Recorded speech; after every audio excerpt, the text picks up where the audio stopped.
Hello.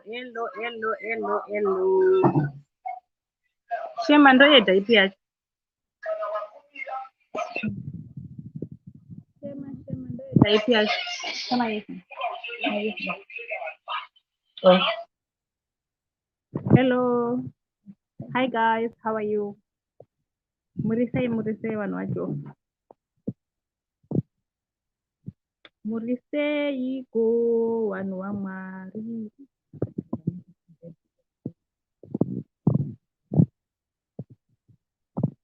Murise. Shema ndo isa ipi yacho? What group does it to? Okay.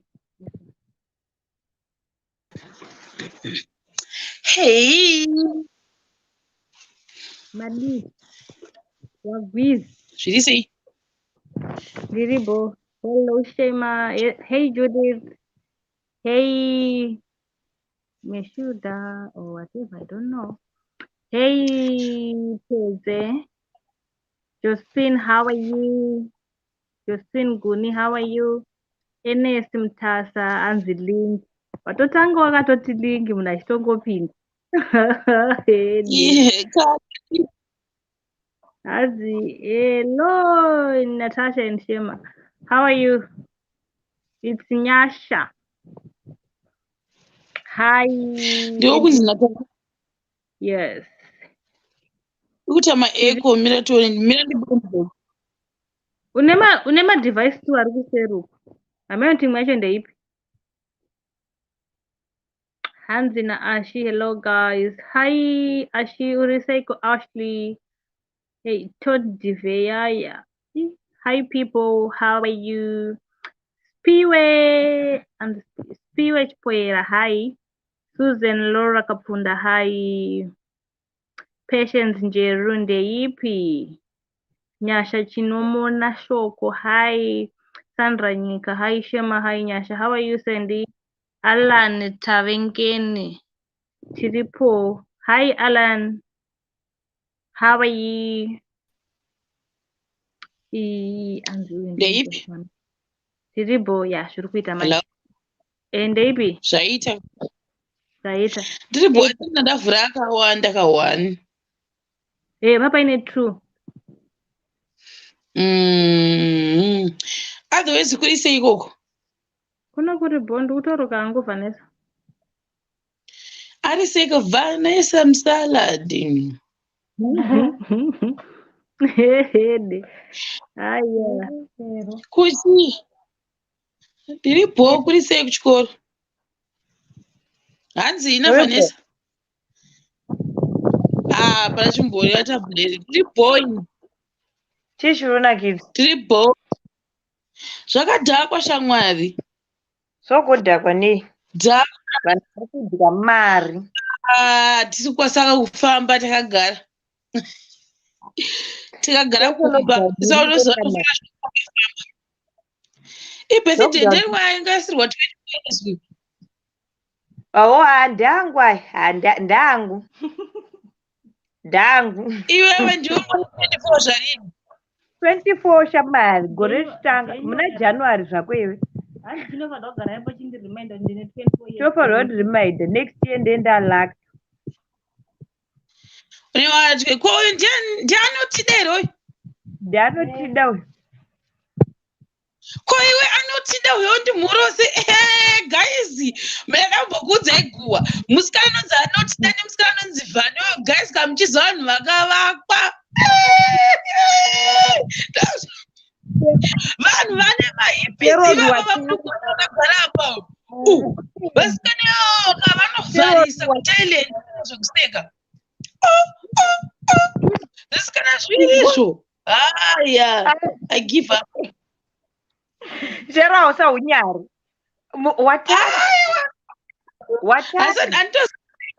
Matai people havatozvihwisisi kuti vaAfricans vanofarira mahips. Havazvinzwisisi ndofungaini. Dai vaizvihwisisa kadai makatotorwa nemataimi. Chero idzatsinyaya dzepalaizi. Takutoti zvani me kureva imimi kamune mamai. Me sawatika. Besa warika. But anyway, nyasho wayisalingere. Mira this. Hanzi shema ndipo namba yako. Namba yangu inoti 0787872285. Nyasha nyora namba zangu upini hapo. The number. Or plus 263 Plus 263 7878 Eh. 722 Eh. 85. Yes, so what's Pina? Alright.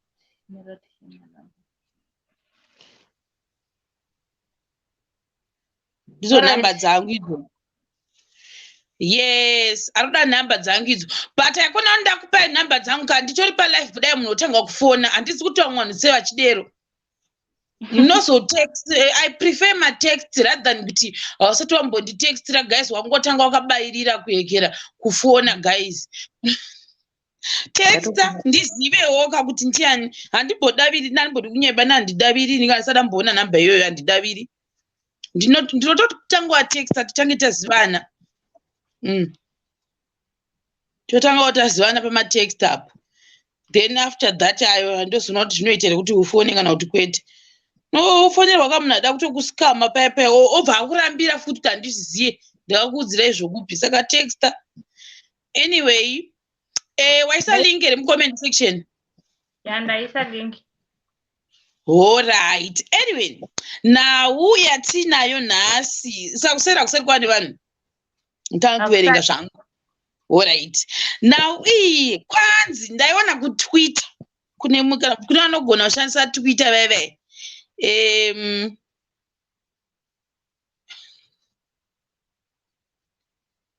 Nyasha wandidonedza.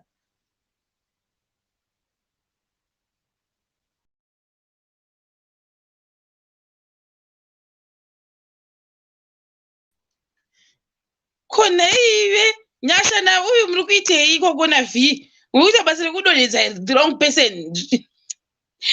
Anyway, kwanzi nani nemunhu anonzi zvikomborero. I think zita rake anonzi Blessing Styles rekutwitter. Nyaya ndaiona kutwitter kadamba ndokutwitter ndimboona kuti chikunyogwa apa but nyaya yaya yakasopostwa kudhara yakandinakidza pakuti mufesi uyu akanyora akati she started acting weird. I didn't ask for a while but 2 weeks into the weirdness I asked and we had an argument after which she blocked me on WhatsApp, Facebook, Twitter, but forgot IG. Whereupon I woke up to a pic of her with a new boyfriend, captioned, "A couple that prays together stays together." Ndoya akatambwa this guy. Vandisi kuti anenge afoma here kana kuti ingoriwo nawo pamwe akaona. But ndo zvandabata zvangondinakidza makomenzi manje. Ndo anga achindinakidza ekutwitter zvikanzi pray for what nemumwe uyu zvikanzi ma1 zvikanzi as you didn't pray she was cold bro kutwitter uku zvikanzi bro this gender when they do bird they don't care about all that guys iyi nhau iyi yakanangana nesi mabhebhi anzi tisu tine utsinye kusvika level iri zvikanzi nemumwe uyu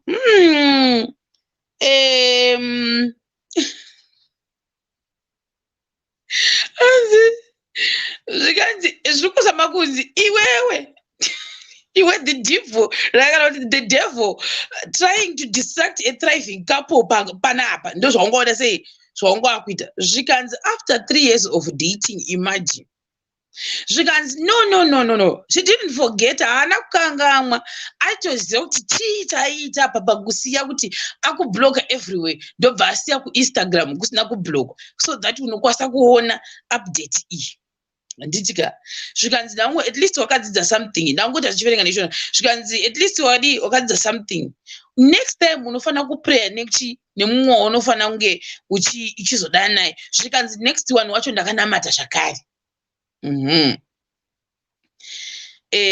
Saka I think vanonganyanya kubata kuti hanzi asi hauna mate kani hanzi uyo hanzi akaenda kanzizvo ndisailendikira hamuna mate saka birwai guys ndevamwe wavo zvikanzi the caption iyo ndiyo yanga iri the final nail yako zvikanzi muchazvirega zvenyu nevamwewo avo zvikanzi nauyu how do you ask about the weirdness, how did you confront the situation, asking for myself. Nyeshe chitaurachitasa kuti hapana here kuti ndimbodiscussa naye nyaya yekuti unobloka timboona kuti hakuna here tinzwe haufa kuti mabhebhi why tichibloka mafesi ko ane abloka kwese kuti haumbofuwa kuona status zvinozofamba sei but chimbondipindirawo excuse me chimbondipindirawo iwewe why mabhebhi isusu tichibloka vanhu unoziva chinoita kuti vanhu vamabhebhi tizobloka vanhu ka vakomana honest yavo inobetsa vashoma vari honest varipo zvavo vari honest but vashoma so unoziva ndakambotaura ndine zuro here paitwa discussion yane zuro yani chiti vakomana they lie too much yo vati hanzi rume risinganyepa harirori so pakuzonyepa payaka ndo panenge pachinetsa ndo pandozotsvagawa ndeni ndichiti mubatsiridzi handine chimboti arega ndimboenda unibona chi mubatsiridzi handinotura chi handinotura nhamo dzangu pakunotura kuchiita newo saka uda kuzama kuchenesa kuchiita nekuti mubatsiridzi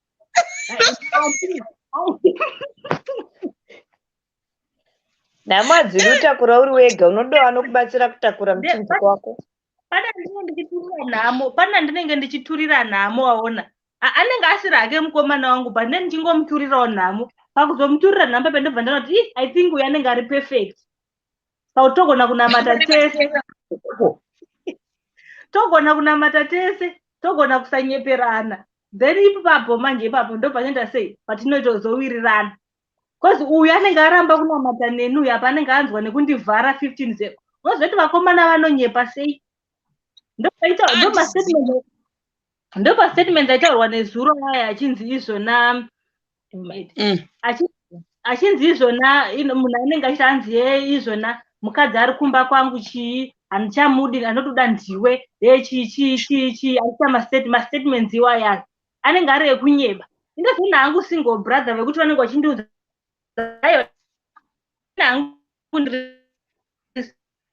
single but ndiri murombo zvangu handina hangu chandinacho patonamata sei tonamata sei ondiudza chokandiashera so I'll block you everywhere. I'll block.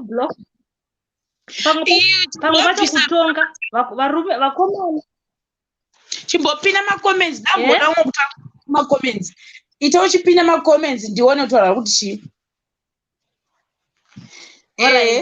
ende nyeti kuti vakomana vanotaka kutonga kayaka yo wait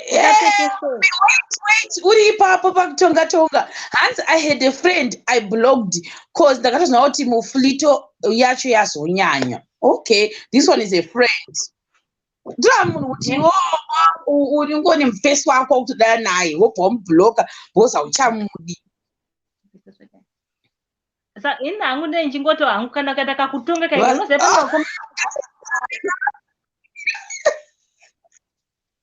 kumbe unopenga iwe ndiwo isu tikakudzoserawo the same thing unototi masatanista ita sei that's the same way yatiri tichifilawo pamune mchiti player nekuti nyepera kwakutangwa nanyasha uko taura tinzwe nyasha pakutonga futi unoziva kuti mukomanaka anokudza kuti handidi kuona wakapfeka trouser handidi kukuona wakapfeka dress handidi kukuona wakapfeka short handidi kukuona uchiisa makeup handidi kukuona uchidai achipedza kudaroka anosangana namistress murodhumu vanenge vakarova kabamshot kano kakadai akaisa makeup inosvika kunzeve uko akaisa kuseru akaisa makeup iyoyoyo otangodana nekamusikana ikoko apa iwewe unenge uri kwakaudzwa nzi important thing is support. Kana ukasandisupport, I'll block you. Pakuzosiya kuti azoona. Oh, nyasha uri But pakuzosiya kuti inenge network. Iwe nyasha wataura zvekuti mubatsiridziko pakuzoregera kubloka kuimwe social media manje uri kuzosireka kana wabloka kwese. Aiwa kana ndichida kuona kuti uone at least ukaona ndaito a step ndaimprove woka kubva kumadisinyongoro no at least unofanira kuonawo kuti panapa ndaita chi ndamuvha forward. hanzi vasikana zvogwadza imimi, hanzi vasikana ndimi munotonyepa zvogwadza. Vanonyepa shome. Varume vanonyepa zvinofuridza moto chero. Aya. Varume vanonyepa zvinofuridza moto. Itautsa link toda kutozonzwawo, but imimi hanzi mabhebhi ndimi neutsinye kupfuura mafesi. Aiwa, haisi nyaya yekuti vasikana tine utsinye, but chinoitika ndechekuti vakomana zvinhu zvavanoitira vasikana, isusu tikavaitira, they cannot handle the pain that comes with it. They are not tolerant to pain as much as we are. Ndicho chokwadi chisingaputse ukama. Varume vanorwadziwa, iye anokuhurira woexpect kuti haurwadziwi, iwe wamuhurira, but it crushes them. Ego yakavawandira. Unoziya, pane rimwe joku randakaona pafacebook rero pachi. Alright. Hainzi zvona unoona munhu wemurume achikuhurira iwe uchiziva kuti wakahinga mabhusa apa nenyaya yekuda kwake. Yotori nedegree dark. Ndati, in other words, lisi iwo uneone mfesi wako, but mfesi wako okuplayer. Akuplayer iwo voda kumpa revenge nekumplayawo, but mukuzoti mafesi haazozvitambiri zvakanaka kuti why wamuchita, asi ari kuchita kare.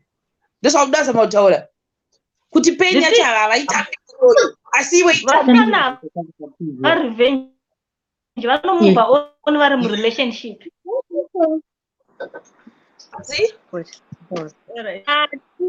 Ndationa vasikana hava revenge vanomuva oni vari murelationship.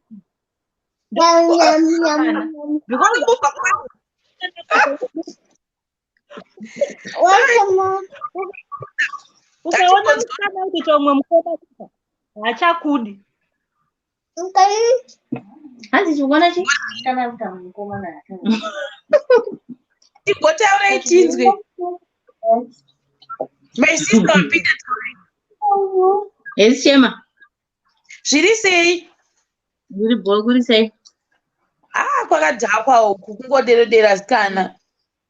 Ndimi munayo yevanhu vari kurwadziwa. Dzisi, tapinzwa namurwadzisi. Ndabudirira. Aureti varwadzisi.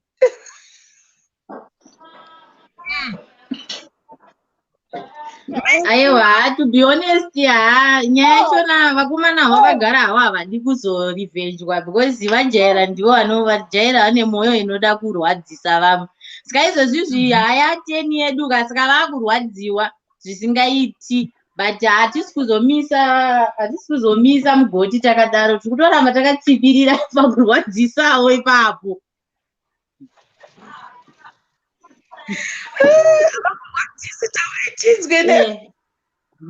Hatibloke vanhu zvekudaro.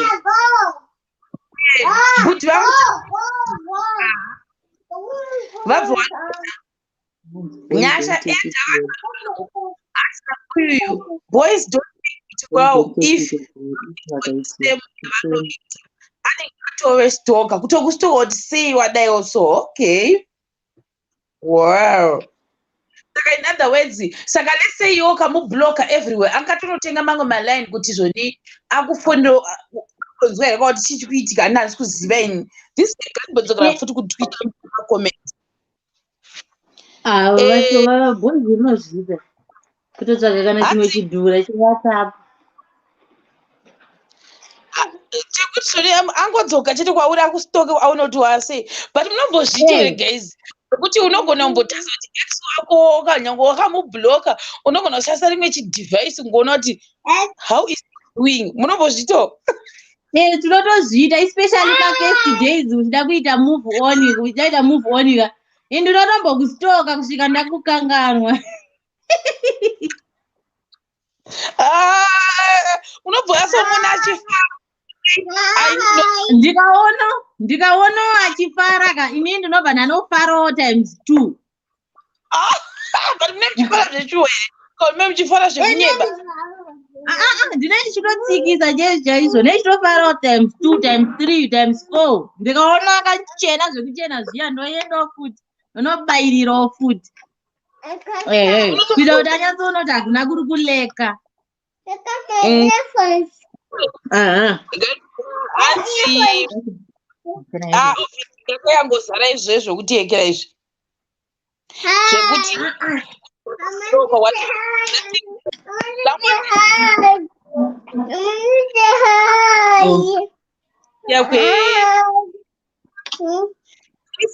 handichanyatsokukundwe.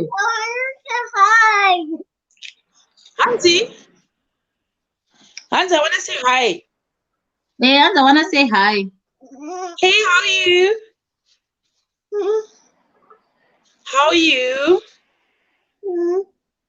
Chade kupindura. Furira gombeni.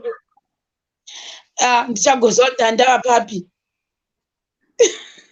Tanga tabva pa message yekuti boys don't take it well if vakaitirwa what up.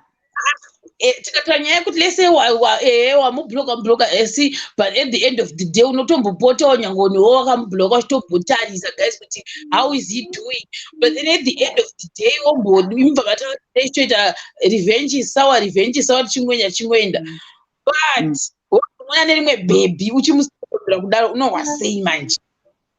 Wobva wadhumana nerimwe bhebhi? Unozomuona pamastatus kandi unonge wakamubloka uchitekera wasiuchishandisa chimwe chidivhaisi wozoona nerimwe bhebhi unohwasei? Zvinokupawo shungu dzekuti utotsvagawo chimwe chimunhu ipapo because panorwadza ndiri unyepa. Munochitsvaka sei muri bhebhi manje? Mochitsvaka sei? Mukata kopere unowotsvagawo mune zvine zvimbokuti yesi zvezvo. Inini hangu actually on my own side I don't block munhu. Handibloka ndanguva yekukubloka. But ndinotokusiya wakadaro nenhamba dzako but unokwara wega nemastatus anendichiita zvokuti unongopedzera waita walk away. Wow. Nasho wadzoka. Handinenge ndinoti ndotogona kungogeza kuseni ndotoisa makeup ndotopfeka utofunga pane kuda kuendwa iko kupi kutongodzichinja ndichidzoka mumba.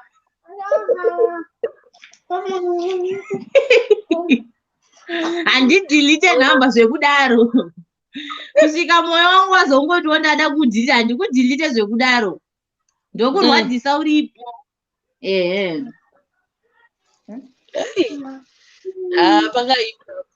Pakaipa itori hanzi nawe ex yangu ndakazoitengera magrandpa and pain easy yarwadziwa after stalking. Guys, musitokondoro unogona kutoitika zvakasimba. Musitokondoro unotoitika manje heavy ende unotoitika kusvika wahila unotoitika hautombomire. Musitokondoro zviri sei vabva vadona? Zviri sei? Zviri blow.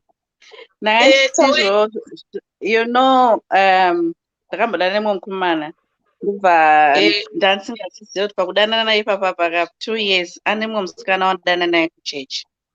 Ndabva ndazozviziva manje nenyaya yekuti cousin yacho yaindida ndo yakandiudza. Ndobva ndaenda vandamubvunza sorry kani chichi ndati alright ndida kumudzidzisa. Ndabva ndaita so close necousin yake iyoyo manje tasingadanani zvedu but ndakangati zvekuti anondiona every atingonzwa muri kupi ndinaye kuno kuti naye zvakarwadza munhu ayendimirira ari across the road pabasa ndopedza ndigonokwira kumba achinditeera unoona ndakwira ndakufonera kuno uchibva kubasa wakwira kombi wadii ndikasaka handambomubloka ndaudika but munhu ainditeera kuona kuti ndiri kuitei. At the same time nga iwo wacho unongoda kuzvitongewo kuziya stereka obva utanga kuteerawo nepasaidi uchiona zvikuitikawo mastatus apa tiri kutambana hapana kumbotanzi hapana munhu wekutanzi wobva mese mukurwadziwa but muda kushotisana at the same time muda kushotesana. Vakomana havazozvitore bho manje, ndiye atostoka number 1. Mazotinyakidza kuti ndaizoendawo kuseri. Ndotanga kutero ukanda utozwa saka iwo ari kuiteiwo, saka iye ari kuiteiwo. Saka manje apa kavanzi aiwa musikana wacho kuchechi yanga iri yekunzi takangoti tidanane chichichi hameno pamwe maparents, but direct unoda kungoda kugadzirisa mwoyo wako, but one thing you have to be careful in time yaunonge uchida kusvotesa mwoyo wako ka you lose a good person. The process yekuda kusvotesana nekublokana ka time later unotozoona kuti unoziva kuti ranga riri benzi rangu riya raitove nani. Tiketi iwe kushamwari praise hautipe kana $5 pano uda kumaketa chinhu chako nyasha bvisa shamwari. Kumaketa date aiwa ndaneta ndaboy bvisa shamwari tomumaketera chinhu chake ka bvisa pini yawaisa apapo nyasha. Anyway taure henyu my sister. Saka unoona kuti unozoluza munhu anenge akanaka. Pamwe mistake inge ingori one still mistake iyoyo.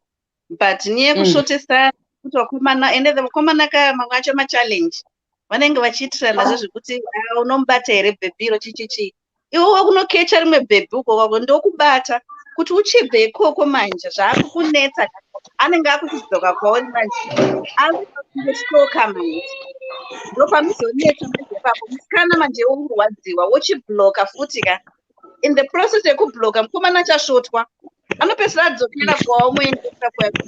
So vanhu vanofanira kuita careful, you lose a good person in the sense yekutsamwa chop nekublokana ikokoko. It's better kusamubloka sabotaurwa nabhevi kuti handibloke munhu haumubloke iwe wachaita distance ende mastatus ndoanouraya munhu chete muchingokanda chete uchingokanda anogadzirisika ega ikoko.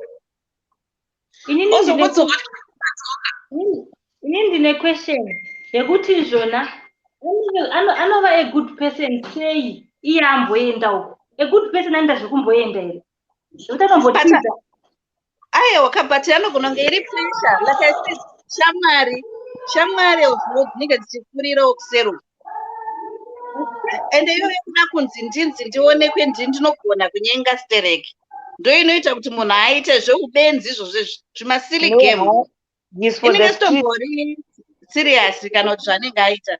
Ukaona munhu for the streets hakuna, there is no justification yekuti unoenda uzoti unodzoka. You are for the streets, you are for the streets, period. Yeah, true Nyasha, uri kutaura chokwadi because kana munhu wamboita gore naye uri kudhata munhu for a year then onodhata another person anditi then odzoka achikutaurira kuti kana kuti kwaive ujola 99 or we were just playing ambokusiyire chii at the first place. It means kuti ka zvatoora zvinhu izvozvo saka zvine zvatoora munhu ngaatongobaya kana azofunga uripenda anongodzokawo nedrezi nematenesi achitisora but mumwoyo chaimuka anenge asisimo.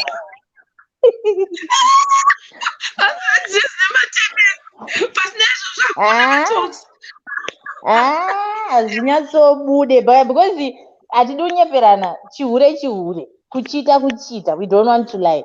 Kuchita hakuna justification unombotaura kuti hanzi ndandamboenda tamboita gore tese zvichita wobva wanonyenga mumwe munhu mumwe musikana wotanga futi kudzoka uchindinyepera.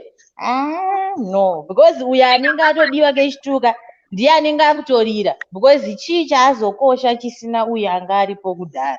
Inini munhu akatondiitira izvozvo izvoka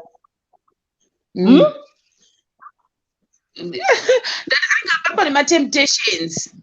Aiwa inini ndikaona kuti munhu ane munhu wake handiti mumwe munhu ari ndikamubvunza akataura kuti tine 5 months ini ndine gore inini ndine gore ndinokwita because nenda toona kuti maqualification wati zvaita sei zvato downgradwa vachangouya ndo vane moto ndotongoenda handimboswere ndichirwisa pakadaro but vanenge vachitaurawo ma 2 years ava inini ndiri maini nenda kutochedzera kuti aiwa ngatidhonzeranei tambo unosvika chete.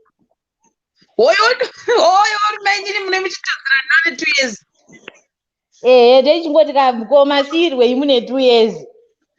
hapasipo here pepepe kuzoti because of that kune mamabhebhi anozoti ndakangomitiswa zvangu ndoenda because uyu akuda kutora mebhebhi rimainini riri kuda kuita competition neni. Ndozvinozongoita vamwe, but inini I don't handisapota hangu nyaya yekuzoti gandimitiswe ndiende wati kana usitorina nhumbuka uri maiguru baya hako. Kune uchida munhu wako panguva iyoyo uchitaura kuti guys panapakera zvokuseka ka munhu unoita. Aiwa, munhu ndewamwari kanongoenda kana ishema, munhu anongoenda kwaanenge kuchinakidzwa. Iyoyo yekuzoti munhu maita gore ozochiita yagara aitongoite. Munhu kana atongodaro ngaabaye zvake because munhu akadaro anonetsa. Ko kana mese muri mune makore uyu ane gore iwo negore zvinoitwa sei? Ari kufambisa shuro dzake. Tinozobvunzanawo women to women kuti ndekupi kuri kunyatsofaya. Ini ndinobvunza izvi. Like wakambotozviita? Ndakatobva kuzviita last week. Tell me about what? Aukazvibata sei? Zvakaitika mufesi aitovo munongoziva zvekuno kuSouth Africa zvokutiwo zvimazulu zvimatbosa izvi. Munhu aitovo nebhebhi rakewo raingoendawo unoitawo masevhisi vachiita nekukoko. Ini ndakatyorowo zvangu side wise. Saka ndakangozvionawo plus inini ndine kamwe kafeeling kanongondiudza kuti pane zviri kutoitika, gara wangofona waiziva. Saka ndo kakandipa kuti ndingotreka ikako. Hana asingasitoke ndongofunga ndoda kufonera munhu ndo handangorova runhare handiti. Saka ipapo manje sisi vangu vekuno kuSouth Africa vakabva vanditi ufunani. Ndikati ufuna ndikati ufunani.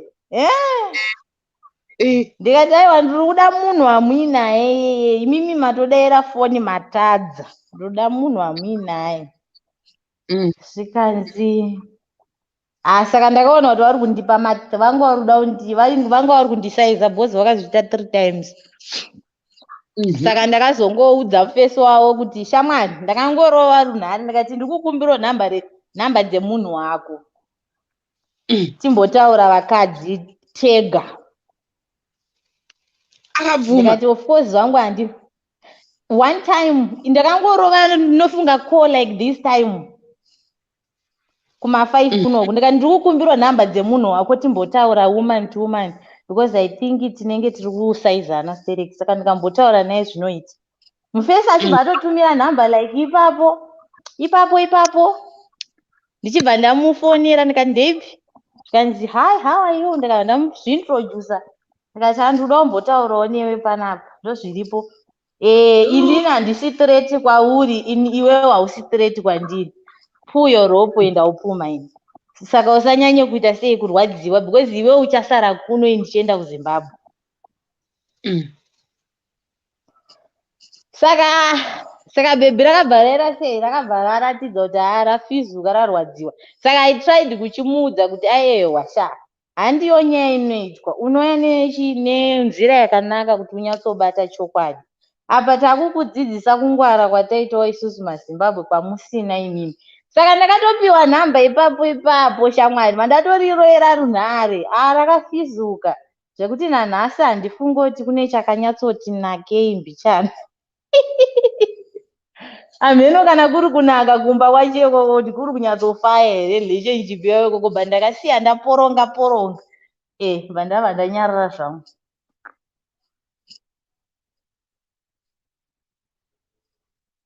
Saka zvemarelationship zvonetsa izvi. Uchiri kutinzwa here?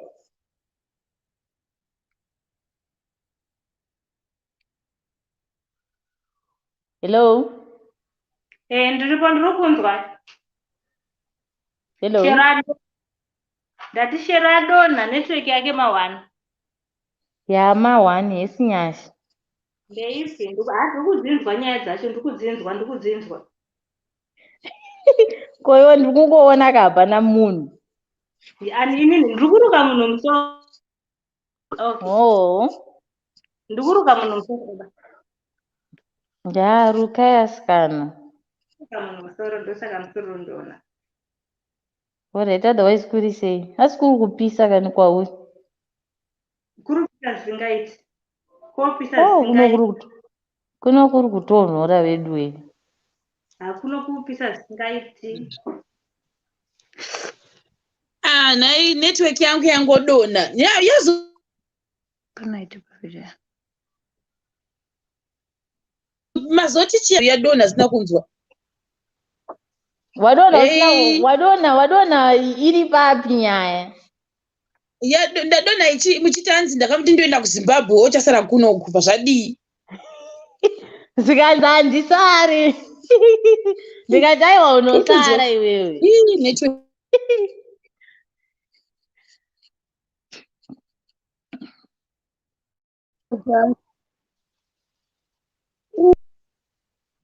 Network yangu ichajela. Ndakatomuti aiwa iwewe unosara inini ndinoenda kuZimbabwe. The network I guess is becoming bad now. Pamati chi. Ndakatomudza ndikati iwewe unosara kuno inini ndinoenda kuZimbabwe. Saka iwewe unosara kuno. Saka dzikama. Skanzi Soni, I'm not going anywhere, my sister. Ndikati okay, my fellow sister, let's continue.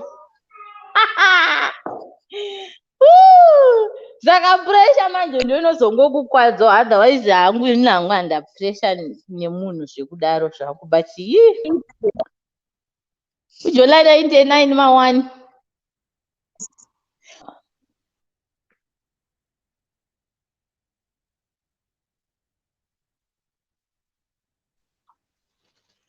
Iya mwana nyaiti. Ndikati akazosiya ndiani manje? Ameno kuti ndiani akasiya isusu hadisiye ka tinongonyarara tisiye ndisu vaya vasingasiye tinongonyarara takamirira kuzoigirwa matenesi nedress.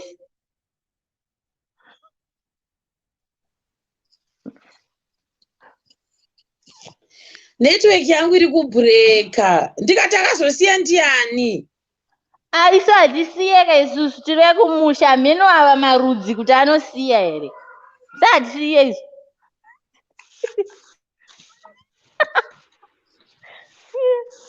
Isusu hatisiye isu. Isusu hatisiye tinoti right now and it's okay.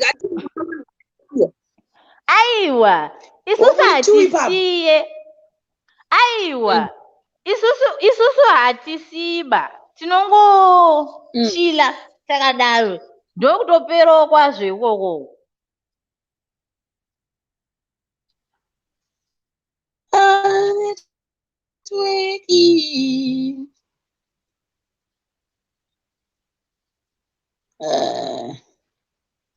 Isusu hatisiye shema but tinosiya takanyarara. Handiti pane uyo ambotaura achiti vasikana havarambe but vanopinda murelationship vari mune imwe. Nhai Nyasha, wait. Nyasha uri kupireko munhu anonzi dokupraise uyo attention. Please usamupe attention shamwari. Kana utamubvise utomubvisa because hatitoziva kuti direction yake iri kuenda nekupi. Mubvise. Tomubvisa chaiko aende. Alright. Ndapabata. But ndofunga network yangu ama1 manje. Network yangu iri kudona. Nhai mabhodzi wapachinzi paro tikunaiwa nekuwa semafenzera atichakatanga matopics edu zuro edu atukwa namastreets and focused youth. Anyway. Unfocused youth munhu. Hello.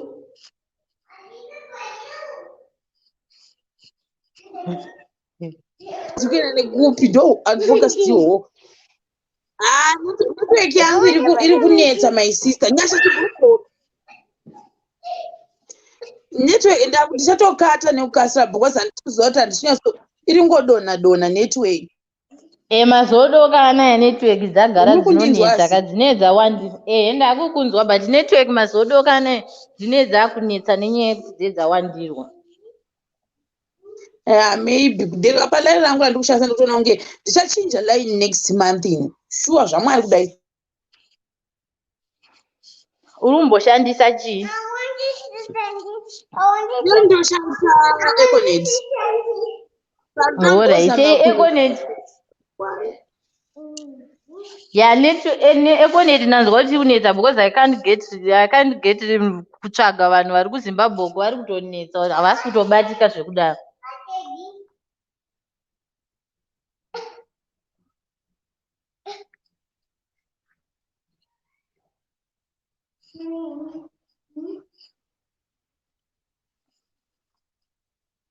I want to put my shoes in there. I want to put on my shoes. I want to put on my shoes.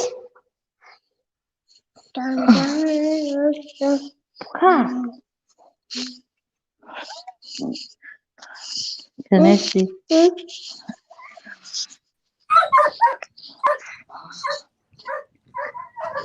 Hello. Hey, my preparation. Long time. Yes, conversation. I'm Ever, Mr. Solo. I'm okay. You got a new look? You got a new look? Yes, new look for the winter. I see. I thought you were shedding your hair.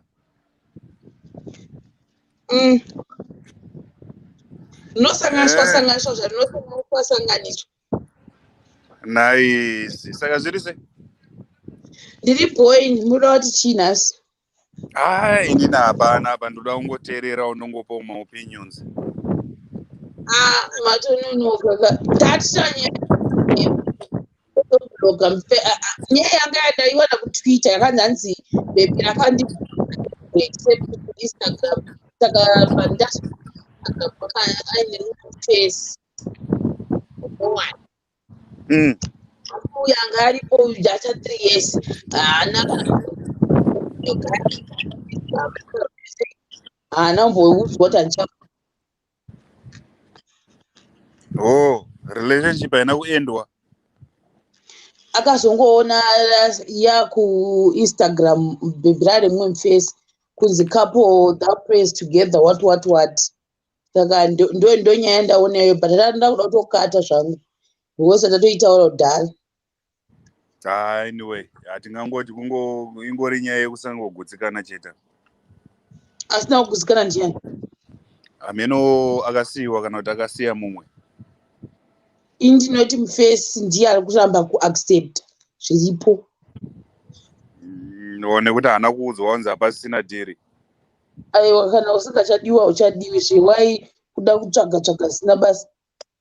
Unongotaurirwa kapane kuramba uine mahopes ekuti pamwe zvinokuda. Munhu asingataurike naye kuti tikuudze zvokuti hazvitaite.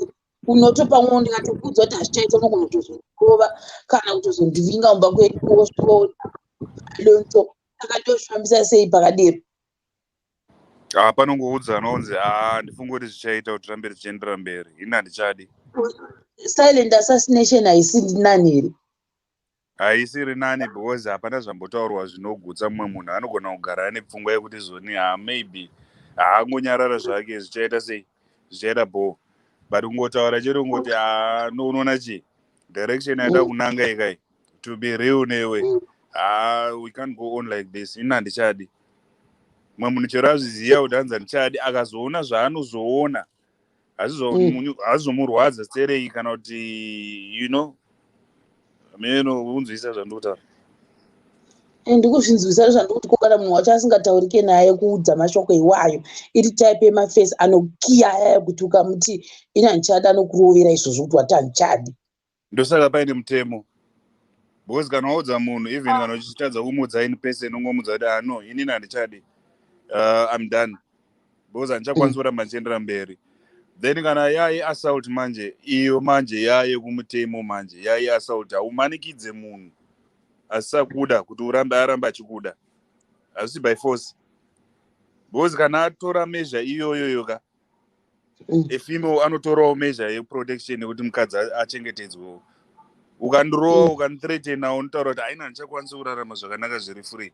Inini munhu handichamuda for the reasons dzakadaiwo kana kuti mareasons unovachengeta wega but kana usada because hapana karoora mumwe musi mukadzi nemurume, you are still mukomana nemusikana. Saka kana uri mukomana nemusikana, you have a right to stop zvinhu zvausada because une zvauri kuona kuti no kumberi uko hakufambike mushe. Saka zvizibhera kuti mise madhiri, kana madhiri amiswawo, no, it's my choice, ndaamisawo madhiri andichada andichagutsikana. Then kana yayetrade kuti uda urovana kana kuti uitwa sei, aiwa haisi hora, ndaungonovhurawo dhoketi.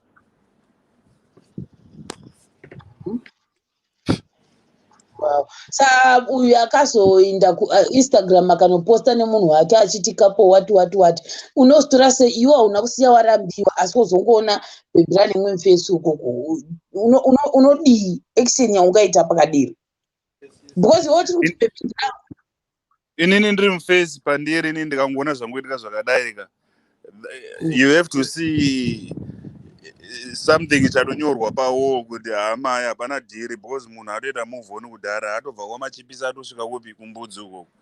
Saka hapana future ndichada kuramba ndichivavarira. love ichashanda ka because ndatoona kakudhara kuti atoine umwe munhu. Inini kana ndiri murume kana kuti ndiri mufesi chaichaika, aiwa gungwa rakazara nehove dzakasiyana siyana, ndokwanisa kuenda unoraura futi. mastatement gungwa rakazara nehove unoraura futi. Pamwe munhu ionewo chiita zvemai kudai chazvitori serious zvokuti unoti yes. Zvimwe zvinhu zvinorwadza unenge uchimuda, unogona kunge wakatoperera last number, unogona kunge wakatotenga kana kuti wakatomutengera kana neiphone kana netuma presents tuchiichi, but iwe kana uchida kuti urarame mushe iwe usina stress kana kuzobatwa neBP kana kuzokonzeresa zvimwe zvinhu zvokuti iwe unopinda pataiti, aiwa zvanaka idzi upenyu hunoendera mberi. Iwe kana unga uri right, uri fair, you meant well, aiwa zvakanaka zvinokumirira umberi ukoko. Zvisiyana nazvo because hazvisina kana dhiri.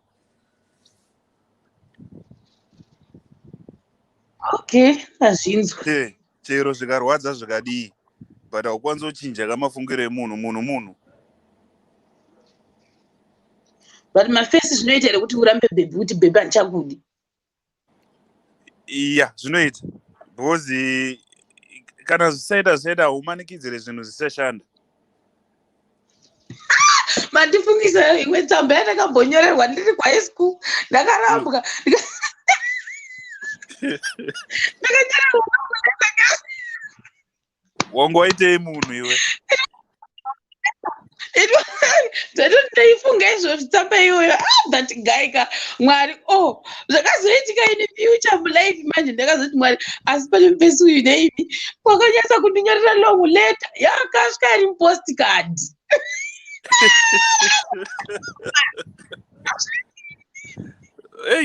Hazvichaiti wakatema friend yangu mai mwana apa best friend yangu ndio yakasvika kana kutambidza samanyisi tondiudza kutoti nange ange nechirungu ndonga chachatoiswa chatoguguliwa mudictionary kuti pamwe handiti wakaenda kulibrary wakandotora mavhoko ese chirungu chimwe hana kutochirwa achiri mukati meka imomo andakaclaim I think from that long letter ziko ndikarifunga wedhiro kuti you mean a lot sezvokuti hamene wedhiro akashandisa ndikanорitsvaga kulibrary ndariona kuti rorevei wati ando zvakaitika wakangoenda kulibrary akangotora mavhoko but in other words let's be friends kuconclusion pepa ranga rine white rine madodzi masaidhi aya rekuti but ari nani manje akati let's be friends, ari nani akatoti let's be friends? zvekuhigh school here naimi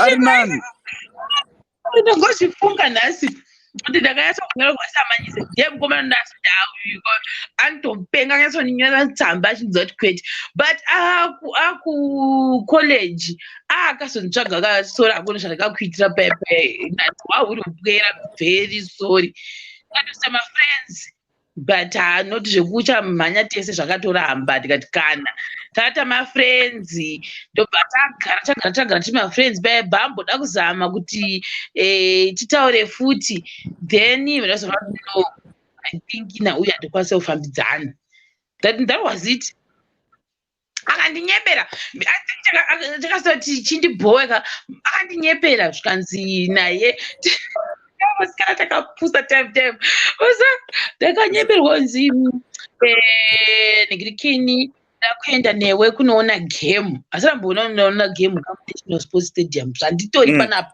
handitori kugara munational sports stadium ndichiona bhora ndisati ndambozviita munational sports stadium ndakagara ndiri kuprimary tichivhura mabhuku aya anenge achinyora kuti happy independence aya ndo zvatakati ari kunoita ndiprimary izvozvo zvoga saka ndobva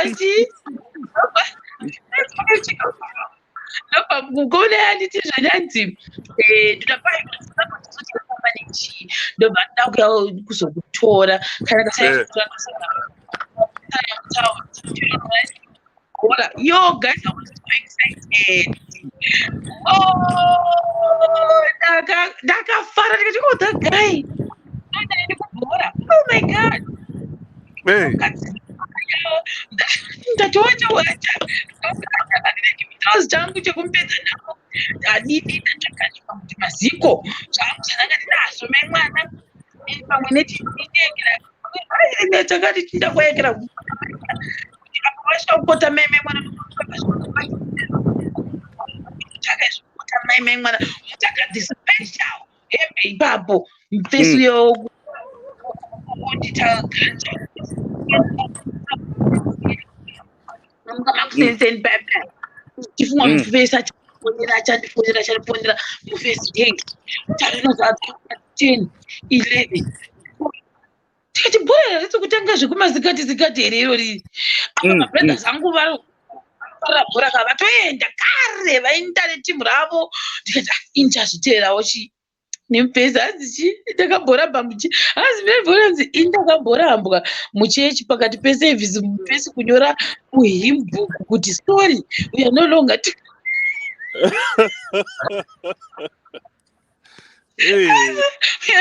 together chechi yakanonoka kupera kwaive neholy communion that day ndakazorega kuenda kunogashira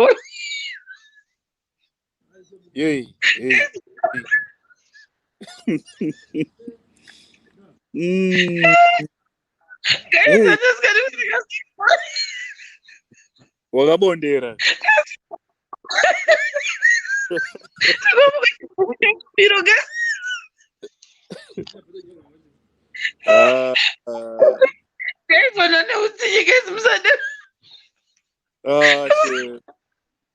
sorry tambika ko kana zvinhu zvisashanda zvichashandi guys but muchechi guys kuche holy communion ipapo chibhufungai mibhudhekera munoenda kuroma hereni pana chimwe chibhuku chinonzi chemupiro chibhuku chemupiro chotosekirati chekukatika usikotambe imomo vasikana ichipi chakaita kunge katekism here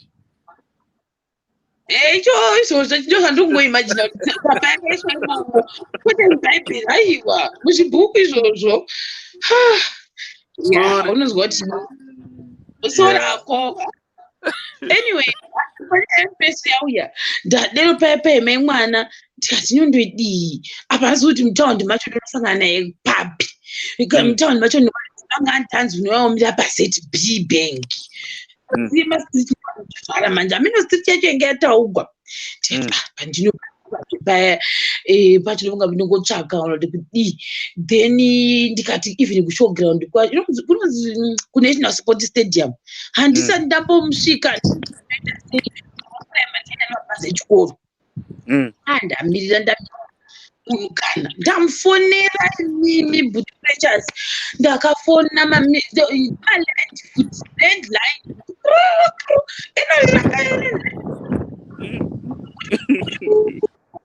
tavaungira pasina munhu mai mwana ndazama kutsvaga futi yekera kuti ndijuse ndimufonere nefoni yemumwe munhu ungadavira haangadaviri kuda musindo mungakabloka munhu isaimufonera ndikatozogara pamba ndikatoti nezvizvi because ndaikatasa time semunhu waimboda angakakuramba usi wakamuramba saka unongo uchingofunga kuti pamwe munhu ari kuku pamwe asiri zvawaifungira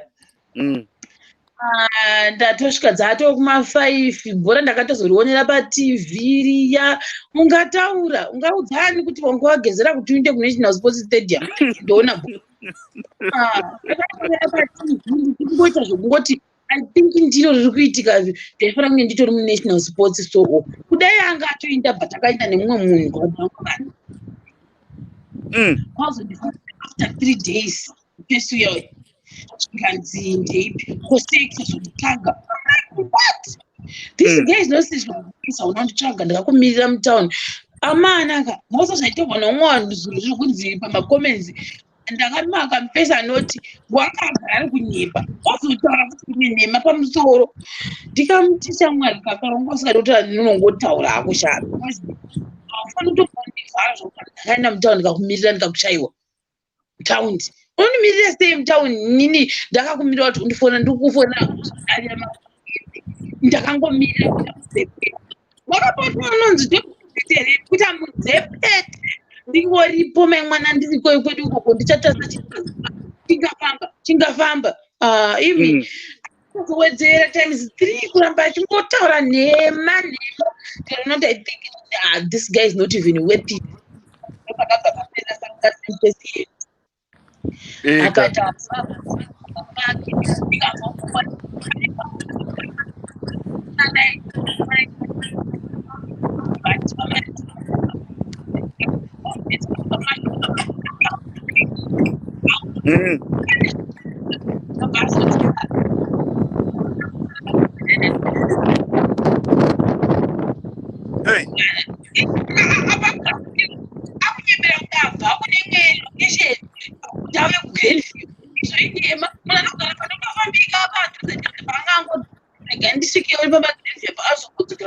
ndesembudiro hwani umomo ndomaanga achigara mufesiyo ndopaakasvika ndopandagara oh that's nice mwana tigonopumburwa nechando takagara pamashopisi tikati saka takagarire pano chinda zvekumanaadai kutaura nyaya vakomana ndakarwa nechando ipapa ndakatotsemuka manga pamagrosa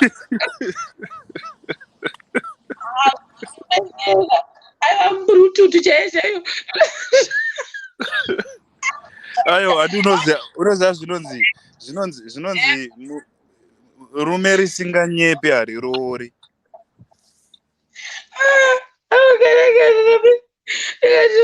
ngafungawachatengawo machipisi akarehwa neekera because akanotigarisa pamberi neekeraka nepanobikwa machipisi payapaya zvimashopu zvinobika machipisi asonhuhirira kazviya mavhiniga wati zvichibuda ndopaakanotigarisa mai mwana ndikatofunga kuti danhasi wafungawo kuti uda kunditengera machipisi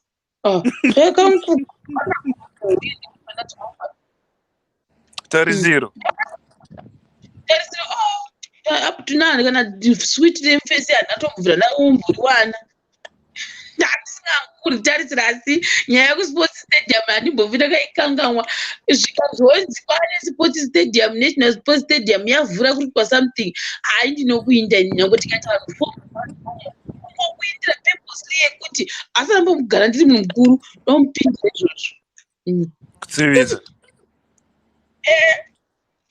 chagwena unoitei hakuchina chaitwaka ndopaunozoona message handiti the message was clear even asina kukudza it was clear kuti panguva iyoyo you were not the first preference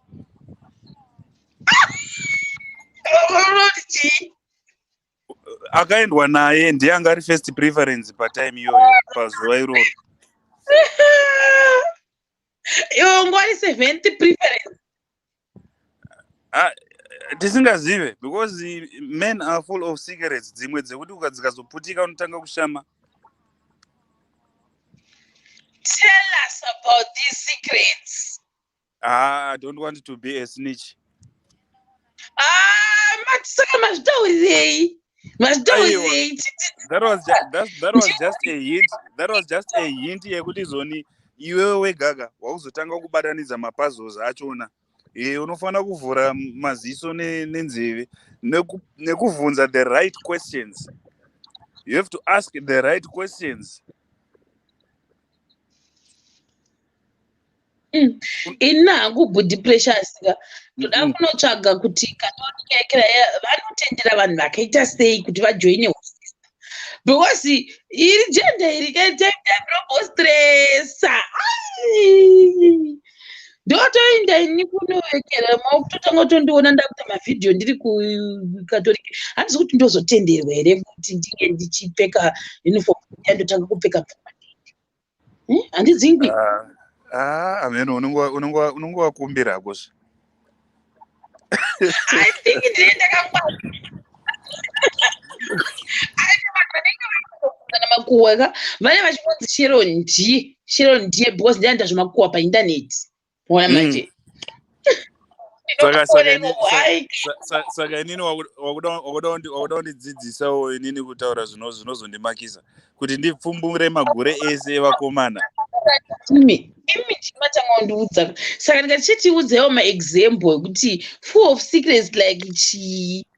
Aiwa, ipapo chete ndo paunofanira kuzira umwe magumira ipapo. Ndo pandazokupa kahindi kekuti zoni vasikana kana kuti vasikana mufanira kuvhunza right questions.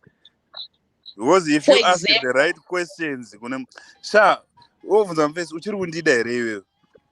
Then akasaka kupindura one word ipapo wobva waziva kuti hamaya hapana deal.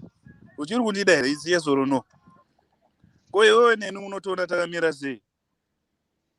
Ngakutsanangurire kuti haura iwewe neni tiri chii? What are the right questions? Amurutaura nezvawa toda kutodzidza. What are the right questions? I'll give you maybe 3. Aiyo, already 5. Toda 5 because 2 matotaura kare. Uchiri kundida here, ione ndichikamira pasi patotaura, chitaura dzimwe 3. Right, dzimwe 3 ndedzekuti zoni iwewe neni kubva izvinezvi kusvika gore rinouya unotoona takamira sei. Iwe wagadzirira here kuti inini newe ticharamba tichingofambidzana kusvika iwewe wazodecida kuti iwewe uroda kunditora ndiwe wakuzo chose. Uri kuda kundiroora rini? Let's say ati Question number 4 yataurwa yokaziti ine kupedzera zvonzwa kuda kundimhanyira varume tinokuzivai unokwa kunzwa kundiendera kumberi. Exactly. Ukanzwa ndo zvandataura kuti bvunza the right questions. Those questions anoprovoka zvinhu zvakasiyana siyana. Anoprovoka zvimwe zvinhu zvakavanzika zvangasingadi kubudira pachena iwewe. Ukangonzwa munhu ataura kuti uda kundimhanyira cheteka, idone deal, munhu uyu ane newe anoda kutongotamba newe.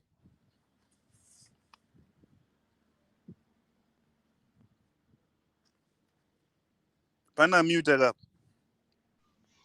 ndini ndachidedzera dhai ndachitaise mvura yesadza pamoto. Ndofunga ndapindura ka. Ndichatozoteerera pamataura pacho. Ndada kuti pekuti number 1 akati chiri kundida here oti ehe but pamwe ari kunyeba just kungondifadza zvinoitika ndibati mari maronyepa. Eka vanonyepa but unepa unofanira kuvabata. Oti onzi iwewe kuda kundiroora rini okuudzwa kuti next year kukufadza. Alright. Next year kuona taamba medu kundifadza. Saka maquestions ese mataura marit questions achamapindura accordingly kuti andifadze nini asandizwadzise mwoyo wangu or kuita mafeelings angu. Alright, womubvunza kuti wochimubvunza kuti kubva iye zvinezvi kusvika pauchati uda kundiroora next year. Maplans apa uri kuita pane mari here yauri kuisa paside ndoda kuti ndione kuti tive involved sezvo iwewe neni toda kuita kaitem. Saka ndi-involve pamaplans ako. Ndinayo mari ko akati ndinayo mari yacho. Ndi-involve pamaplan tiite tese maplan. Kana zvichida kuti nini ndoda kuziva kuti mari yawo inayo ndeipi yauda ndeuro tironge tese handiti tichangoramba tichironga tese kusvika tife. tinonge tese in terms of mari yeyo yake yacho yari kusevha uri kuzama kuti ndipe ndione mari yacho here kana kuti muita sei hatinozwisisa kwete kuti ndipe ndikuone, that would be a wrong question because anozongokugaira kuti you are a gold digger. saka muri kuti chii Ndi-includewo pamaplans ako. What are you planning kubva iye zvinezvi kusvika next year? Wakaronga kuti tichazvifambisa sei? ipapo chinonetsa ndechekuti taura nyasha zvakafanira kuti izvo ndingangoti unonzwa umwe munhu maplans ake mazhinji anenge achingoti me I want to do this, I have this, I'm going to do this, but hapana we pamaplans. Does that mean that guy is not serious or he doesn't have any plans with you? Very good. Very good. Guys, anogona kushandisa mawi eseka, but then at the end of the day anoita mawi gas not what, but achingokugara Mawi kana achishanda wi because mukomana ari serious kazhinji kachona. Ndinotaura inini ndichiziva mumwe munhu ari serious wandoziya anga ari serious kubva pakutanga vanhu vachiri kuchikoro. Mukomana uyu ainvolva musikana wake pane each and every plan yaitaura. Inini ndinoda kuti tidaiwo so iko zvine izvi inini ndakasevha mari yakati yakamirira chi ndoda kuti ndingoziva iwe unomubvunza kuti saka ndombonokubvunzirawo here kune kwangu kuti ndingoita kunge kakubvunza kuti uve neclear picture yekuti zoni iwewe kana kuroora unouya nezvakati mari yakati something like that. Then wochinzwa manje zvinopindurwa nomukomana anotanga kukakamirira ipapo kukakama kana kutaura kuti mai ngatizvitaure mangwana rega ndimbonorara nchigaya kana kuti tozozvitaura mangwana pani kwandoda kuenda already wakutozwanza maya this issue is going deeper zvanga ndisingade vamwe havasida kuenda deeper nerelationship. It's a matter yekuti zvanenge aida kuona kuti munhu wandiri kufamba naye uyu is he a kitchen material kana kuti pane something deep mune munhu yekuti zoni zvozondinesa mangwana. Saka tine chistadhana but hatizoti tese tiri serious kana kuti pane one ari serious. kitchen material ndoipi? Hapana chinhu chinonzi kitchen material. Mataura kapa kuti kitchen material ndoda kuti kitchen material ndo language in the mind of a man kuti they are looking for a person wekuti nyanaza kuti alright mukadzi wemumba akakodzera kunzi mining vangu handiti, but there is no such thing yekuti anzi ungati kitchen material because a woman is not a material. Right. A woman is a partner. Remember, it's a partnership. But zvamwari vakanzi vakatoita cows came home. Congrats to them. The ones that cows came home, we have to pray very strong. You can pray very strong. But in life, it's all about keeping up images. Kune zvimwe kazvoti zoni unongochida kufadza hama dzako, unongochida praise yekuti zoni zonzi akaroora mwana akanaka, akaroora mukadzi akanaka, zvisho akaroora mukadzi ane hunhu. But sometimes iwewe wakaroora panyaya kuti hauchada kuti unyare pane vanhu. But the truth is, you can stay in a moon for more than 5 years. Makagara mese, makaroorana zvichwa muchitonzi makaroorana. But hapana connection. The moment panongozoita mwana chete, idhandire. Meaning kuti hapana zvichaitika. Iwe ane mwana nemunhu. The way yekuti kana ukada muparadzanika, inyaya yacho yakutoperera kana kukoti. Kana kuti iwewe saka it's a matter yekuti zoni kana muri kunzi uri kuenda iwe uri musikana uri kuda kuenda une mufesi wako, you think kuti mufesi wako anokuda. Handiti. Uchifunga kuti mufesi wako anondida ende unongochitoudza kana shamwari kuti my guy. Hey, my guy is so loving. My guy is considerate. Hey, my guy is so sweet. Those words dzinongoita kuti rudo runge runopenya penya. They don't mean anything if your guy doesn't show you in action. Samuri kuti 5 years dzinogona kungopera mahara murelationship, but then at the end of the day pakaita mwana pakati pevanhu, let's say ini nemi toita mwana, zvoreva kuti relationship yadzoka muposition here kamukuti chii? Relationship haina kudzoka. Kana ndine ndane mwana wangu, yes of course vabatanzwa nekuda kwevaviri, but then at the end of the day I'm not happy mukati merelationship kana mukati memarriage. Kugara hangu kamukati memarriage macho ndakasuwa. Unogara but you know the reason why vazhinji vachigara vakasuwa mamarriages akadaro, because they ended up with the wrong person. No, you don't want to paint a wrong picture pane vana venyu, or you don't want to abuse vana vachiona zvinhu zvakadaro, because the way yamunobatana imimi ndo the way vana yavanodzidza nayo. The best way manje ndekuti zoni kana kunyazona kuti izvazvi kuita pane vana, it's rather better mungotaura kuti togona kumanikidzira tichigara teisa, but izvazvi kuita kana munhu akaramba kuti hazviita zviite mungogarawo, but iwewe unongonyaza kuti hausi kufara kuti iye haasi kufara. Hanzi shona mukoma chigudu denda kumboenda toita deep yekuend up nerwrong partner iyi mangwana. I think tofanira kumbita topic yedu yega tabudisa isusu apapa inemere mukoma Precious. Chokwadi, but deep inonetsa because inoenda kuzongomerura mamwe madhiri edu arume asingabvumisi. Hatisoda deep tachida kuita zviri kutaura nemunhikirikina apapa ndakamboiona, but ndikukanganwa group iroro kuti ronzi chira, ndakamboona exact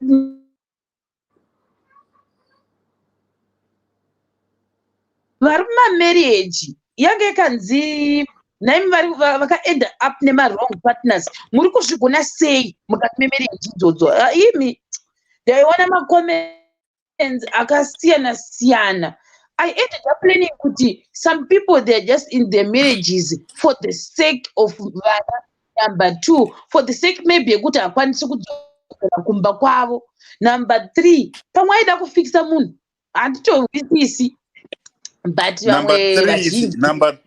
Number 3 is usually the case. Hanzi number 3 chi? Number 3, it's usually the case.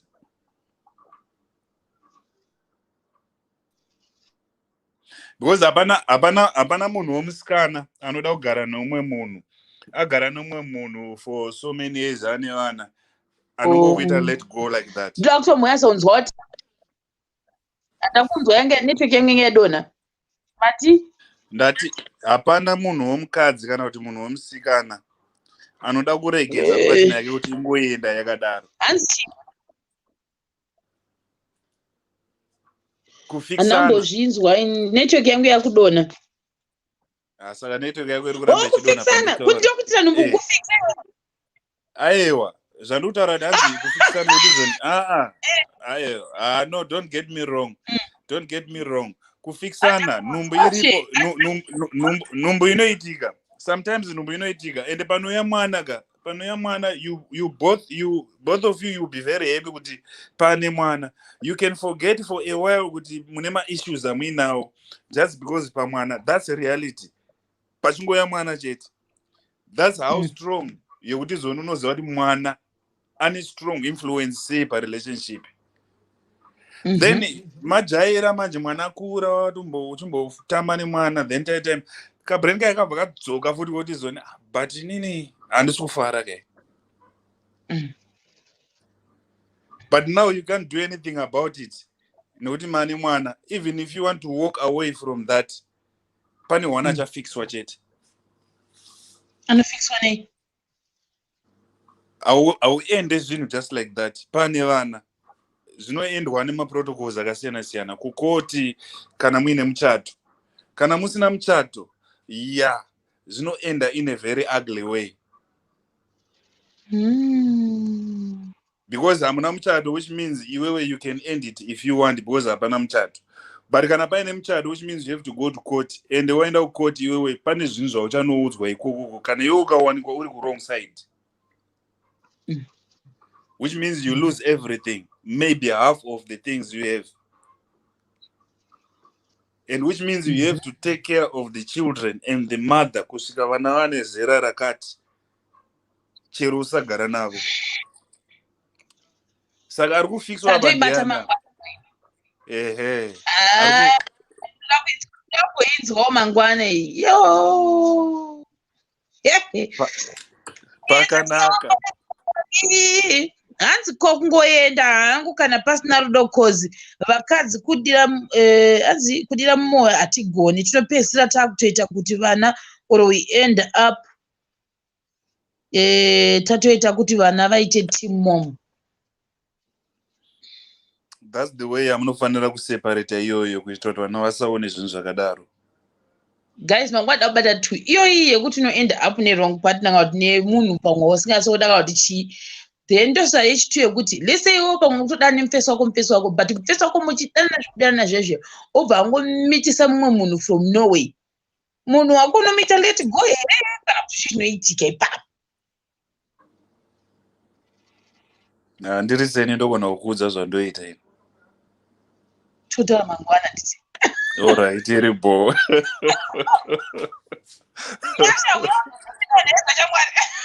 Iripo, bye-bye.